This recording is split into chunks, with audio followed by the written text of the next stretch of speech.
Idan yau ne farkon zuwan ka wannan tasha mai albarka, ka danna mana subscribe, kana ka danna mana alamar ƙararrawa don samun sabbin shirye-shiryenmu da zarar mun ɗaura.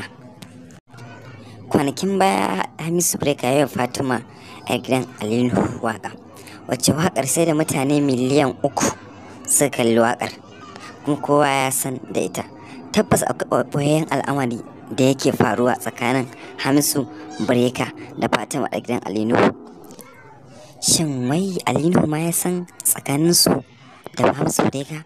A'a, ko kuma dai bai sani ba, kawai soyayya suke yi a bayan fage. To haka in dai soyayya suke yi a bayan fage, baban yarinya bai sani ba, aikin banza ne.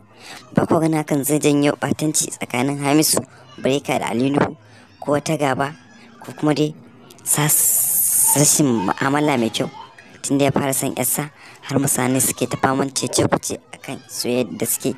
Mutane da yawa suna kalubalanta soyayya Hamisu Breaker da Fatima a gidan Aliyu.